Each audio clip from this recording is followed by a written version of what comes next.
சத்தமா ஆமேன்னு சொல்லுங்க. ஒருவேளை நினைச்சு நான் மட்டும் அந்த குடும்பத்துல பிறந்திருந்தா அந்த குடும்பமே நாசமாயிருக்கும். ஆமே, நான் மட்டும் இப்படி பிறந்திருந்தா, நான் மட்டும் அங்க பிறந்திருந்தா.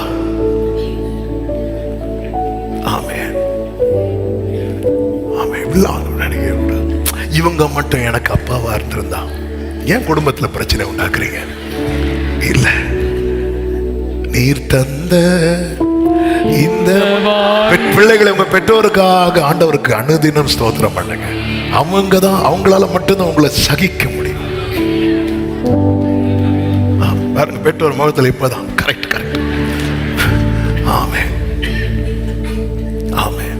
ஹல்லேலூயா. ஜீசஸ். அதே போல ஆண்டவர் தந்த பிள்ளைங்க, நீ எனக்கு வந்து பிறந்திருக்கு வேற. உலகம் உங்க பிள்ளைங்களை 1000 பேசலாம், உங்களை 1000 பேசலாம். எல்லாம் பேசும்போது இவன் யார் தெரியுமா, இப்படி இருந்தா தெரியுமா, அப்படி இருந்தோம். எல்லாரும் சொல்லுங்க அந்த வார்த்தைய. இப்படிதான் சொல்லணும். அதை விட்டு நான் எப்படி இருந்தேன் தெரியுமா, அப்படி இருந்தோம். ஆண்டவர் எனக்கு கிருபையா. ஆமென். ஆண்டவருடைய சித்தம் என்னதென்று, உந்தன் சித்தம் செய்வது எந்தன் போஜனம் இந்த பாரினிலே. உந்தன் சித்தம் செய்வதே எந்தன் போஜனம் இந்த வாழ்வினிலே. எப்போதும் உந்தன் சித்தம் நான் செய்ய அப்பாவும் அது கிருபை தாரும். எப்போதும் உந்தன் சித்தம் நான் செய்ய அப்பாவும் அது கிருபை தாரும். இயேசுவே இயேசுவே இயேசுவே இயேசுவே. எப்போதும் உந்தன் சித்தம். நம்ம இவ்வளோ பிரயாசப்பட்டு திரும்பி பார்க்கும்போது ஆண்டவர் சித்தம் தான் என் வாழ்க்கையில நடந்திருக்கிறதுன்னு நினைக்கும் போது அது எவ்வளவு சந்தோஷமா இருக்கும், எவ்வளவு மேன்மையா இருக்கும். தாவீதுக்கு ஒரு காரியம் புரியவே இல்லை. அபிஷேகம் வச்சதுக்கு அப்புறமோ என்னை திருப்பியும் காட்டிலே தான் வச்சிருக்கிறீங்களே ஆண்டவரே என்று. ஆனால் ஒரு நேரம் வந்துச்சு பாருங்க, தாவீதை யுத்த களத்துக்கு அனுப்புவதற்காகவே யுத்தத்தை கர்த்தர் நீண்டு போக வைத்தார். யுத்தம் ஃபர்ஸ்ட் டைம் முடிஞ்சிருந்தா, யுத்தம் முடிஞ்சு சகோதரர்கள் வீட்டுக்கு வந்திருப்பாங்க. தாவீதுக்கு இப்படி ஒரு சான்ஸ் கிடைச்சிருக்கவே செய்யாது. கடைசி வரை தாவீது கிரீங் கிரீங்னு வாசிட்டே இருந்திருப்பார். என்ன அந்த சுரமண்டலம். ஆனா ஆண்டவர் யுத்தத்தை நீள வைக்கிறார். யுத்தம் நீளும் போது ஆமென், விசாரிச்சே ஆகணும். சில யுத்தத்தை குடும்பத்துல நீள வைக்கிறது. யுத்தம் நீளுது, பிரச்சனை நீளுது. இப்போ தாவீதை கூட்டு சொல்றார், நீ போ விசாரி அப்படிங்கிறார். ஆமென். கம்ப்ளீட்டா காட் இஸ் இன் கண்ட்ரோல். மேய்க்க போன சகோதரர்களுக்கு மேய்ச்சல் சரியா கிடைச்சதோ இல்லையோ தெரியல. மேய்க்க போன சகோதரர்களை காணல. காணாத உடனே ஆமென், தகப்பன் யோசேப்பை கூப்பிடுறாரு, நீ போய் விசாரிச்சுட்டு வா. சில நன்மைகள் தாமதிக்கிறது கூட சித்தம் நிறைவேறுவதற்கு, சில யுத்தங்கள் நீள்வதற்கு கூட நம்புறவங்க மட்டும் கரங்களை தட்டி ஆமென் என்று சொல்லு. நான் இதை எப்படி நம்ப? என் மேல அவர் அபிஷேகம் வைத்திருக்கிறார், என்னை அவர் அழைத்திருக்கிறார். ஆடுகளுக்கு பின்னாக அலைந்து தெரிந்த என்னை அவர் கண்டெடுத்தார். அவர் கண்டெடுத்தார். அதனாலதான் அந்த ரட்சிப்பை நினைக்க உடனே உங்க லைஃப்ல டவுட்னு ஒண்ணு வந்துட்டுனாலே ஆண்டவர் ரட்சித்ததை நினைக்கணும். இஸ்ரவேல் ஜனங்க பண்ண தப்புல எல்லாம் ஒரு தப்பு என்ன தெரியுமா? அவர்கள் தங்களை அவர் மீட்ட நாளை மறந்தார்கள். எத்தனை பேருக்கு ரட்சிக்கப்பட்ட நாள் ஞாபகம் இருக்கு? நான் தூக்கல. எனக்கு ஞானஸ்நானம் எடுத்த நாள் தான் ஞாபகம் இருக்கு. அவன் அதுக்காக ஆண்டவர்கிட்ட எவ்வளோ அழுதுருப்பேன், மன்னிப்பு கேட்டிருப்பேன். ஆண்டு சரி, நம்ம சில காரியத்தை அப்படி ஸ்கிப் பண்ணி விட்டுருவோம். அதாவது ஒரு மனுஷனுக்கு பர்த்டே எவ்வளோ செலிப்ரேட் பண்ண தெரியுமா? அதை விட யோபுட்ட கேட்டா சொல்லுவார், பிறந்த நாளா? அந்த செய்தியை கொண்டு வந்து சொன்னான் பாரு, இப்படி ஒருத்தன் பிறந்திருக்கான். இல்ல இல்ல, கர்த்தர் என்னை ரட்சித்தார் தெரியும். ஆமென். ரட்சிக்கப்பட்ட நாள் ஒருவேளை ஞாபகத்தில் எல்லாம் போயிடலாம், நம்ம அறியாமை நம்ம. ஆனா ரட்சிப்பு மறந்துடக்கூடாது. நான் ரட்சிக்கப்பட்ட நிச்சயம் உள்ளவங்க மட்டும் சத்தமா ஆமென் சொல்லுங்க. எதுக்கு ஆமென் சொன்னீங்க? கர்த்தர் என்னை ரட்சித்திருக்கிறார். ஹல்லேலூயா. இதை மறக்கவே கூடாது. இதை இப்படி இது நீங்க நினைச்சாலே உங்களுக்குள்ள ஒரு நம்பிக்கை வந்துடும். அவர் கைவிட மாட்டார். ஆமென். கர்த்தர் என்னை மறுகரையில கொண்டு போய் சேர்க்கும் வரைக்கும் என்னை அவர் கைவிட மாட்டார். அப்போ பரம அழைப்பை பெற்ற ஒவ்வொருவருக்கும் பரம தரிசனம் இருக்கிறது. இதை அறிந்து கொள்ள வேண்டும். நேரம் அதிகம் போகிறது. 5 காரியங்கள் பேச வேண்டும் என்று கொண்டு வந்தேன். 2வது முக்கியமான காரியம் என்ன அப்படின்னா, தேவன் நியமித்ததை நிறைவேற்றுவதில் கவனம் செலுத்த வேண்டும். ஆமென். லூக்கா 12:47 வாசிக்கலாம். லூக்கா 12:47. தன் எஜமானுடைய சித்தத்தை அறிந்தும் ஆயத்தமாயிராமலும் அவனுடைய சித்தத்தின்படி செய்யாமலும் இருந்த ஊழியக்காரன் அநேக அடிகள் அடிக்கப்படுவான். அப்ப சித்தம் அறிந்து அடுத்து என்ன செய்யணும் அப்படின்னா, ஆயத்தமாகணும், அதன்படி செய்யணும். சித்தம் அறிய காத்திருக்கணும், சித்தம் அறிந்து ஆயத்தமாகணும், அதன்படி செய்யணும். அடுத்த வசனத்தை வாசியுங்கள். அறியாதவனாயிருந்து அடிகளுக்கு ஏதுவானவர்களை செய்தவனோ சில அடிகள் அடிக்கப்படுவான். அப்போ ஒருவேளை நம்ம எதுக்கு இந்த வசனத்தை வாசிக்க சொன்னேன்னா, ஒருவேளை நம்ம நினைக்கலாம், அப்ப சித்தம் அறிஞ்சு செய்யாம இருந்தா தான் அடி உண்டு. அப்ப அறியாமலே இருந்துட்டு அறியாம இருந்தாலும் அடி உண்டு. ஆமென். இப்போ அப்போ சில பாக்குறாங்க, அப்ப அடி கன்ஃபார்ம். ஹல்லேலூயா. அப்ப எங்க போனா குறைவான அடி கிடைக்கும்? ஆமென். சில சொல்லுவாங்க, இந்த மிஸ் தான் கிளாஸுக்கு வரணும். ஏன்? அவங்க ஒரு அடி தான் அடிப்பாங்க. இந்த வாத்தியார் வந்தா 2 அடி அடிப்பார். அப்ப அடி வாங்குறதுக்குன்னே இருக்கிறாங்க. ஆமா, அதுல இல்ல, சித்தம் அறியணும். சித்தம் அறிந்து செயல்படும். ஏன்னா பந்தய பொருளை அடையணும்னா, அந்த லெக்கை அடையணும்னா,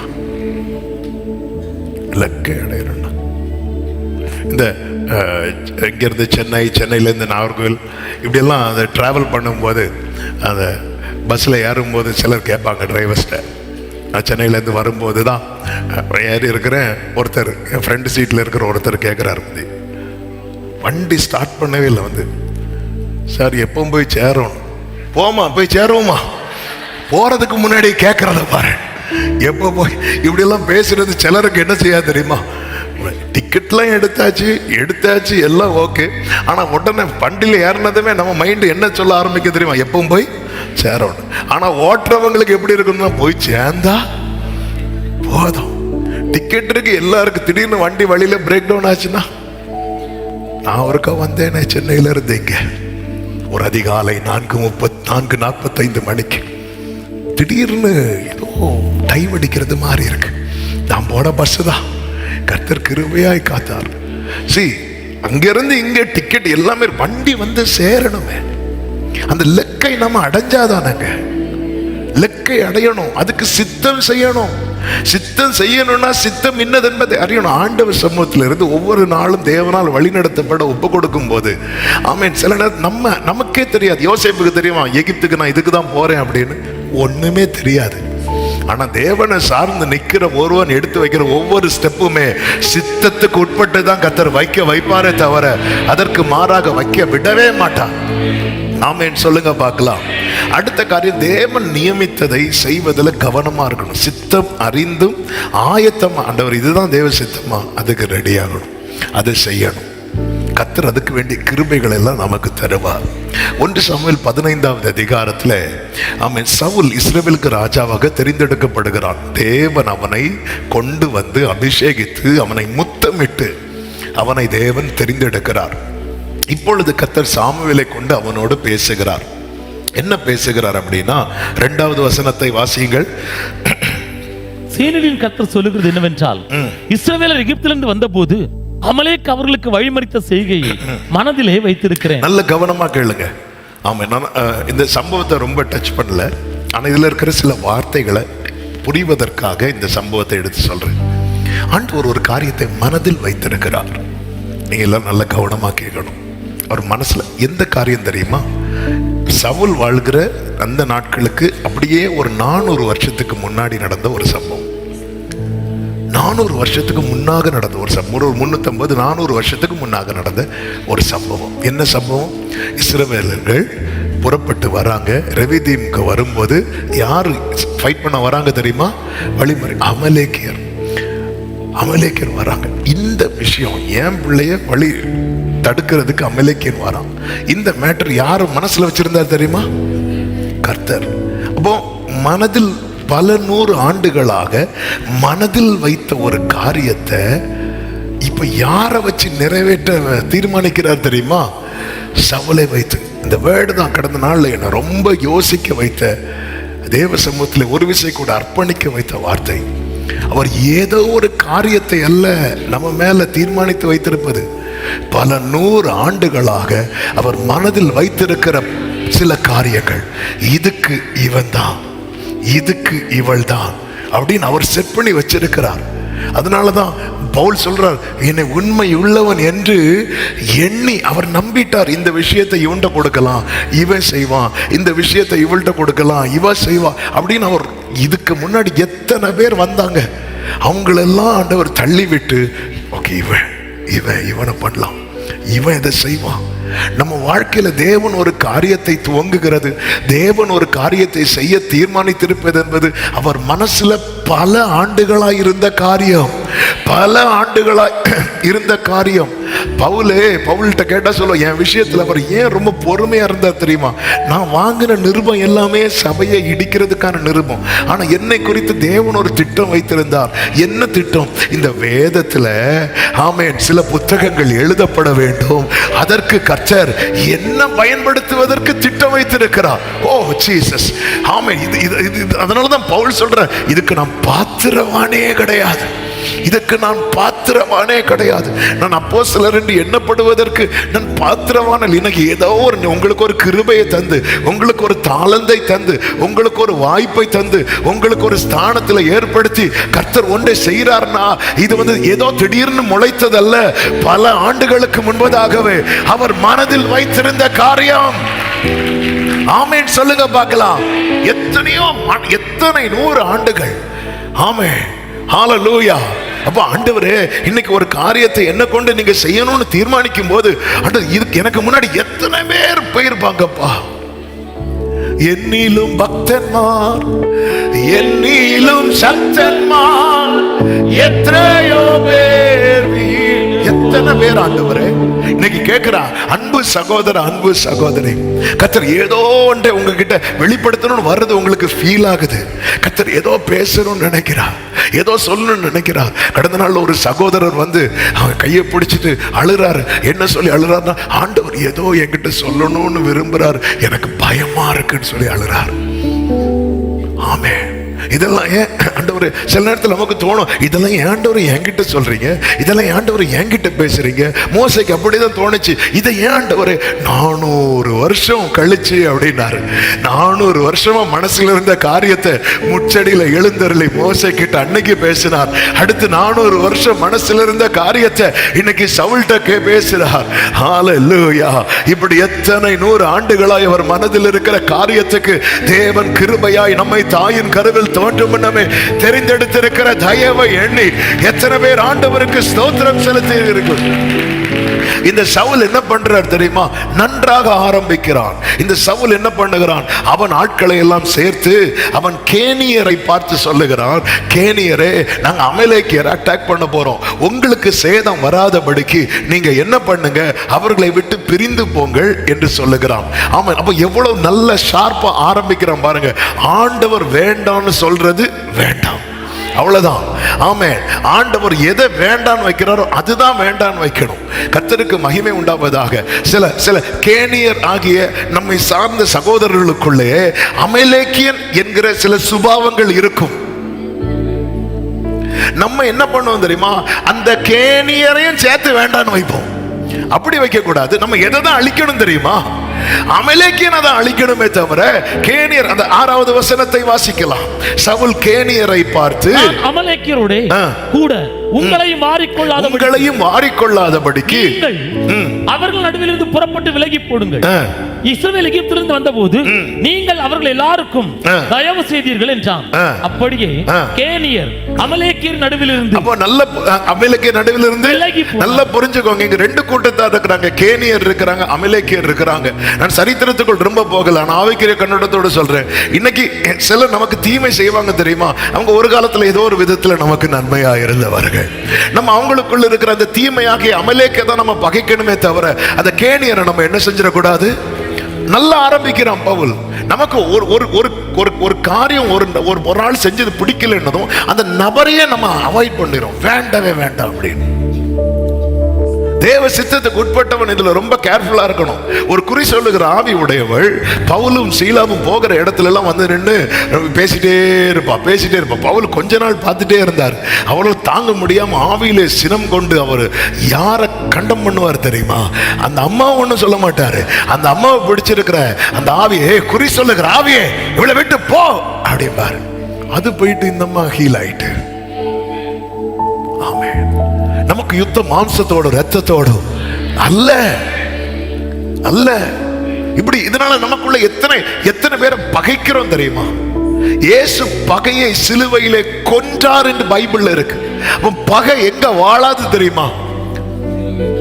இது பகை எங்க வாழாது? பகை சிலுவையில் வாழாது. சிலுவை இல்லாமல் வேறு எங்கும் பகை சாகாது. எனக்குள்ள இன்னும் நான் பகையை வச்சிருக்கிறேன்னா நான் இன்னும் சிலுவையில் அறையப்படவில்லை. ஆமென். பகை சிலுவையில் வாழாது. கேனியர் நீ செப்பரேட் பண்ணிருக்கணும். உங்க பிள்ளைகளுக்குள்ள சில தீமையான காரியம் இருக்கா, பிள்ளைய வேண்டாம் வைக்க கூடாது. அந்த அமலே காட்டிக்கணும். அதுக்கு தான் அபிஷேகம், அதுக்கு தான் கிருபை. ஒரு ஆமென் சத்தமா. தாவீது இன்ஸ்ட்ருமெண்ட வாசித்தது சவுல விரட்டுறதுக்கு அல்ல, சவுலுக்குள்ள இருக்கிற பொல்லாத ஆவியை விரட்டுறதுக்கு.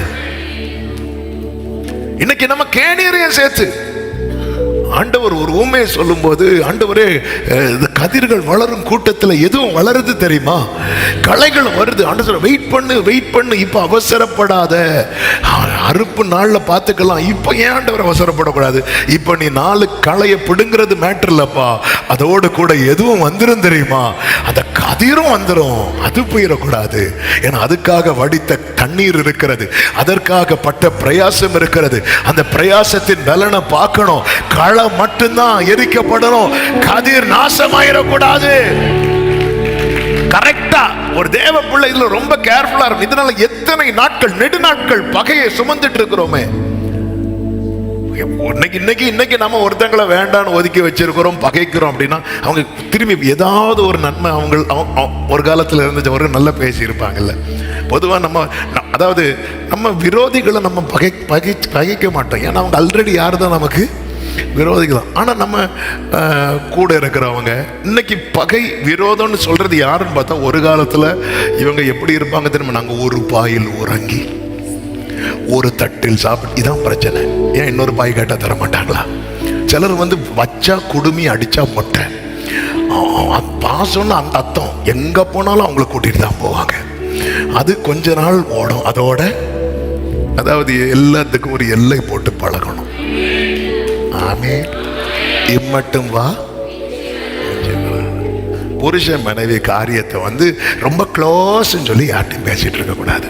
அப்புறம் க்ளோஸ் அதோட முடிஞ்சு எல்லாத்துக்குமே இம்மட்டும் வா, மிஞ்சி வராது. அது இது நெடுநாள் பயணமா இருக்கும். கூறுகிறோம் பழகி ஒரு நாள் ஒரு வாரத்தில் அது முடிஞ்சு எல்லாம் முடிஞ்சு அடக்கும். எல்லாத்துக்குமே அந்த இம்மட்டும் வா, மிஞ்சி வராது. எல்லாத்தையுமே விளம்பிட்டு இருக்க கூடாது. அதுக்கப்புறம் நீங்க அவங்கள சால்வ் பண்ணி வாழ வேண்டிய ஒரு பரிதாபமான நிலைமை ஆயிரும். நீங்க உங்க ஒரு விரக்தியில ஒரு காரியத்தை ஒருத்தங்கள்ட்ட சொல்லிட்டீங்கன்னு வைங்களேன், அதுக்கப்புறம் நீங்க அவங்கள எந்த ஒரு காரியத்திலுமே அவங்களை டிபெண்ட் பண்ணி இருக்கணும். ஏன்னா கொஞ்சம் நம்ம அவங்களுக்கு ஏதாவது மாறிட்டோம், சூப்பர், அதோட முடிஞ்சு. ஞானமாய் நடந்து காலத்தை பிரயோஜனம். இவன் நல்லா தான் ஆரம்பிக்கிறான், சூப்பரா ஆரம்பிக்கிறான். ஆனா இவனுக்கு அந்த ஜெயம், இவன் கை ஓங்க ஓங்க ஓங்க ஓங்க என்னாச்சுன்னா பார்வை மாம்சீகமா போக ஆரம்பிச்சிட்டு, என்ன தெரியுமா, அமலேக்கியனை மொத்தம் அழிக்காம அதுல பெஸ்ட் எல்லாம் எடுத்துட்டான். எல்லாம் எடுத்து வாசிக்க டைம் இல்லை, நீங்க வீட்டில் போய் வாசிக்கும். எல்லாம் சிறந்தது. ஆண்டவருடைய தீர்மானம். பல 100 ஆண்டா மனசுல வச்ச கொஞ்சம் யோசி. எனக்கு அதான் சொன்னல, சில காரியங்கள் வந்து நம்மளை நம்புறாரு பாருங்க. ஆண்டவர் நினைச்சா ஒரு தூதனை அனுப்பி இருக்கலாம்ல. இசைக்கிய நாட்கள்ல ஒரு தூதனை அனுப்பின போது எத்தனை பேர் மாண்டார்கள் தெரியுமா? 185,000 பேர். அதே போல இந்த அமலேக்கியனை அடிக்கிறதுக்கு ஆண்டவர் ஒரு தூதனை வச்சிருக்கலாம்ல. அந்த இடத்துல தூதனை கூட நம்பாம சவுலே ஒன்ன நம்பி இருக்கிறாருன்னா உன் மேல அவர் வச்ச அன்பு எவ்வளவு பெருசு பாரு, எவ்வளவு பெருசு பாரு. இவன் நல்லா ஆரம்பிச்சு, அதாவது கொஞ்சம் கை ஓங்க ஆரம்பிச்சுட்டு ஜெயம் ஓங்க ஆரம்பிச்சதும் அப்படியே பிளான் மாத்திரம். இப்ப இவனுடைய பிளான் உள்ள கொண்டு வரான். ஜெபம் பண்ணி தேவ சித்தம் நடக்கிறதுக்குன்னு எல்லாம் டோரும் கர்த்தர் ஓபன் பண்ணதுக்கு அப்புறம் சில இந்த வீடு பிரதிஷ்டை சில படம் பார்த்தா அப்படி கர்த்தர் தான் கட்டினா, கர்த்தர் தான் அப்படி ஒவ்வொன்றா பார்த்து டோரை திறந்து ஓபன் பண்ணலாம் பார்த்தா பின்னாடி ஒருத்தவங்க குடத்தோட நிற்பாங்க. ஏன் சிஸ்டர் குளிக்கலையா?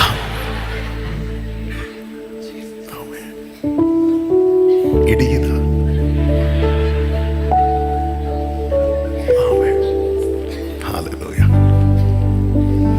ஒரு இடத்துல போன டேபிள்ல என்னெல்லாமோ வச்சிருக்கோம், அப்படியே மூடுங்க, இல்லைன்னா நாங்க கார்ல ஏறி கர்த்தர் தான் எங்களுக்கு. சரி, என்னைக்கு கர்த்தரே தான். என்னைக்கு பாஸ்டர் வீடு பிரதிஷ்டைக்கு டேட்டு தருங்க? செவ்வாய்க்கிழமை தான் தருவேன். புதன்கிழமை இல்லையா பாஸ்டர்? நீங்க தான் வரணும். நான் வரணும்னா செவ்வாய்க்கிழமை. அப்ப நீங்க வரலனாலும் பரவாயில்ல, எங்களுக்கு புதன்கிழமை போதும். அப்படியே மாறும் பாருங்க. கொஞ்சம் அப்படி விசாலம் ஆகும் போது அப்படியே மாறிடும். விசாலம் ஆகும் போது, அதாவது எனக்கு என்ன கிடைக்கும், நேரம் மலையில கொண்டு போய் விட்டாங்க, குளோரியை பார்க்கிறார், சூப்பரா இருக்கு, அப்படியே இருக்கிறாங்க. மெதுவா பேதுரு கேட்கிறார், ஆண்டவரே இப்படியே இருந்துருமா? ஒரே மிதி ஓடி இருக்கீழ. அவன் பரலோகத்தின் சாவியை வாங்கிட்டு மேல ஒளிச்சிருக்கிறியா நீ? கீழே போ. சிலர் கீ வாங்கினதுக்கு அப்புறம் ஆளை காணாது. பரலோகத்தின் சாவி முந்தின அதிகாரத்துல தான் கொடுப்பாரு. 16வது அதிகாரத்தில் வச்சுக்கோ, நீ தான் எல்லாருக்கும் திறந்து கொடுக்கணும் பேதுரு, வச்சுக்கோ. இவர் 17வது அதிகாரத்துல மேல போய் உள்ள உட்கார்ந்து இங்கேயே இருந்துருமான். அதாவது வேற யாரும் வரக்கூடாது. உமக்கு ஒரு கூடாரம், எலியாவுக்கு ஒரு கூடாரம், மோசைக்கு ஒரு கூடாரம். இவருக்கு ஏன் கேட்கலன்னா, இவருக்கு என்னன்னா அப்படி இயேசு கூடாரத்துக்குள்ள என்ட்ராய் போயிடலாம். அப்ப வேற யாரும் வர வேண்டாமா? சிலருக்கு என்ன, யாரு வராங்களோ இல்லையோ நான் பரலோகம் போயிருவேன்.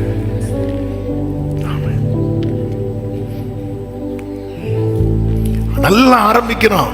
ஆரம்பித்தவன் 9வது வசனத்தில் சொல்லப்பட்டிருக்கிறது, சவுலும் ஜனங்களையும் ஆகாகையும் ஆடு மாடுகளில் முதல் தரமானவைகளையும் 2ஆம் தரமானவைகளையும் ஆட்டுக்குட்டிகளையும் நலமானதையும் எல்லாவற்றையும் அழித்து போட மனமில்லாம். இதெல்லாம் விடணும்னு சொன்னா எப்படி? இதெல்லாம் செய்யக்கூடாதுன்னு சொன்னா எப்படி? ஆமே, ஹல்லேலூயா. சினிமா பார்க்க கூடாதுன்னு சொல்றாங்க. நான் தியேட்டர்ல போய் சினிமா பார்க்க மாட்டேன். அப்போ போன்ல சினிமா, தியேட்டர் போக மாட்டேன். இனி எங்க போக மாட்டேன்? அதாவது நம்ம மனசும் மாம்சமும் சிலது விரும்பும் தெரியுமா? நம்முடைய மனசு மாம்சம் விரும்புகிற விருப்பத்துக்கு நம்ம இடம் கொடுக்க ஆரம்பிச்சிட்டோம்னா நம்மளால அமலேக்கியனை அழிக்கவே முடியாது. நமக்குள்ள இருக்கிற அபிஷேகத்தை நம்ம கனவீனப்படுத்த ஆரம்பிச்சிடும். இவன் நினைச்சிருந்தா அழிச்சிருக்கலாம், ஆனா இவனுக்கு மனசு இல்லை. அவன் எதை அழிக்கிறான் தெரியுமா? அற்பமானவைகளையும் உதவாதவைகளையும், எது எது வேண்டாம் வெறுப்பா இருக்கோ அதெல்லாம் இனி வேண்டாம். இப்படி செய்யறான் பாருங்க. இது கர்த்தருக்கு என்னவாயிட்டு தெரியுமா? மனஸ்தாபத்தை உண்டாக்குது. அடுத்த நாள் சாமுவேல் புறப்பட்டு வருகிறான். புறப்பட்டு வரும்போது வேதம், இந்த வேர்டை நீங்க கவனிக்கணும். ஆமென். 12-13 வசனங்களை பார்க்கும்போது சவுல் என்ன பண்றான் தெரியுமா? கர்மேலுக்கு வந்து தனக்கு ஒரு ஜெயஸ்தம்பத்தை நாட்டுகிறான். இப்போ ஜனங்கள் எல்லாரும் சவுலுக்கு கிடைச்ச வெற்றியை புகழ ஆரம்பிக்கிறாங்க. சாமுவேல் வருகிறான் 13வது வசனத்துல. சாமுவேல் வரும்போது சவுல் சொன்ன வார்த்தை என்ன தெரியுமா? நீர் கர்த்தரால் ஆசீர்வதிக்கப்பட்டவர். அடுத்த வார்த்தை, கர்த்தருடைய வார்த்தையை நிறைவேற்றினேன். அப்படி சொல்லும் போது அடுத்த வார்த்தை சாமுவேல் சொல்லுவார் பாருங்க. அதற்கு சாமுவேல், அப்படியானால் என் காதுகளில் விழுகிற சத்தம் என்ன அப்படின்னு கேட்கிறான். இந்த வேர்டை ஆமென் தியானிக்கும் போது ஆவியானவர் பேசின வார்த்தை நல்ல கவனிங்க. என் வாழ்க்கையில ஆமென் அந்த நான் ஆண்டவர் ஒரு காரியத்தை செய்யன்னு சொல்லியிருப்பார். அதை செய்ய அதுல ஒரு பகுதியை மட்டும் செஞ்சுட்டு இன்னொன்றை நான் மறைக்கும் போது நான் செஞ்ச காரியம் மனுஷங்க பார்வையில பெருசா இருக்கலாம், ஆனா கர்த்தருடைய காதுல நான் செய்யாத காரியம் கேட்டுக்கொண்டிருக்கும். நீ கர்த்தருடைய வார்த்தையை நிறைவேற்றினேன்னு சொன்னியே, அப்ப என் காதுகளில் கேட்கிற ஆடுகளின் சத்தமும் மாடுகளின் சத்தமும் என்ன என்ன அப்படி கேட்கும் போது சவுல் சொல்றாரு, இது ஜனங்க சொன்னாங்க பலி செலுத்துறதுக்கு ஏதுவா இருக்கும். யுத்தத்துக்கு போகும்போது நீ கர்த்தருடைய சத்தம் கேட்டு போன, உன் கை ஓங்க ஆரம்பிச்சதும் உன்னை சுத்தி இருக்கிறவங்க சத்தம் கேட்க ஆரம்பிச்சுட்ட. இன்னைக்கு இதுதானங்க நம்முடைய வாழ்க்கையில் நடந்து இருக்கிறது. நம்முடைய வாழ்க்கையில ஒண்ணுமே இல்லாம இருக்கும்போது நமக்கு கை கொடுக்க கூட யாரும் கிடையாது. அந்த நேரத்தில் முழுமையா நம்ம கர்த்தருடைய சத்தம் கேட்டு கால் எடுத்து வைத்தோம். நம்முடைய வாழ்க்கையில உயர்வும் நன்மையும் மேன்மையும் வர ஆரம்பிச்சதும் நம்மளை சுற்றிலும் சொந்தங்கள் உறவுகள் சூழ்ந்து கொண்டு அநேக காரியங்களை சொல்லி அந்த சத்தத்துக்கு செவி சாய்த்து நம்முடைய வாழ்க்கையில கர்த்தருடைய வார்த்தையை பூரணமாய் நிறைவேற்ற கூடாமல் நாம் இருக்கிறோம். இன்னைக்கு அவர் காதுகளிலே ஆடுகளின் சத்தம் மாடுகளின் சத்தம் கேட்டுக் கொண்டிருக்கிறது. அப்பொழுது இவன் சில நியாயங்களை சொல்லுகிறான். நியாயங்களை சொல்லும் போது சாமுவேல் சொன்ன வார்த்தை என்ன தெரியுமா? 16வது வசனத்தை வாசிக்கலாம். அப்பொழுது சாமுவேல் அந்த பேச்சை, அதன் அர்த்தம் என்ன? உன் நியாயத்தை நான் கேட்க விரும்பல. கர்த்தருடைய சித்தத்தை நிறைவேற்றாதவன் சொல்லுகிற நியாயத்தை, சொல்லுகிற ரீசனை பரலோகம் கேட்க விரும்பாது. இதுதானே இயேசுவும் சொன்னார். வாசலுக்கு வெளியே நின்று அநேகர் சொல்றாங்க, உம்முடைய நாமத்தினாலே தீர்க்க தரிசனம் உரைத்தோமே, அப்படி பண்ணோமே, இப்படி அவங்களுடைய நியாயத்தை எடுத்து வைக்கும் போது இயேசு வாயை அடைக்கிறார். அக்கிரம செய்கைக்காரரே அகண்டு போ, பேசாத, போயிரு அப்படின்ட்டார். சொல்லிவிட்டு அந்த அமலேக்கு ராஜாவை அழைத்து கொண்டு வா என்று சொல்லும் போது அவன் அழைத்து கொண்டு வரப்படுகிறான். பாருங்கள் 16வது அதிகாரம் அதனுடைய 32வது வசனம். பின்பு சாமுவேல் அமலேக்கின் ராஜாவாகிய ஆகாக என்னிடத்தில் கொண்டு வாருங்கள் என்றான். ஆகாக் சந்தோஷமாய் அவனிடத்தில் வந்து, எப்படி வந்தானா? சந்தோஷமாய். இன்னைக்கு செய்தியை கேட்கிற அன்பு சகோதரா சகோதரி, தேவனை மனஸ்தாபப்படுத்தி சத்துருவை மகிழ விடாதே, சத்துருவை மகிழ விடாதே, பிசாசை மகிழ விடாதே. தேவனை மனஸ்தாபப்படுத்துகிறவன் சத்துருவை மகிழ விடுகிறான். ஹல்லேலூயா. சித்தம் செய்வதிலே கவனமாக இருக்க வேண்டும்.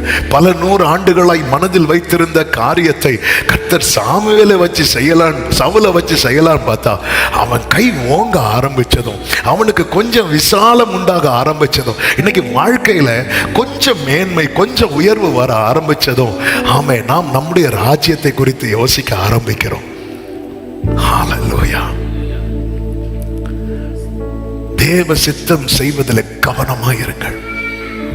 சித்தம் செய்யணுமே, செய்து முடிக்கணும். மூன்றாவதாக அழைப்பின் மேன்மையை விட்டு விலகாதிருங்கள். நம்முடைய அழைப்புக்கு ஒரு மேன்மை இருக்கிறது.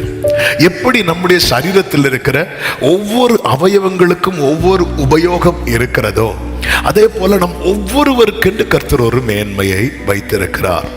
புரியும்படி சொல்ல வேண்டுமானால், விருட்சங்களை குறித்த ஒரு காரியம் நியாயாதிபதிகளின் புஸ்தகம் 9வது அதிகாரத்தின் 8 முதல் இருக்கிறதை பார்க்க முடியும்.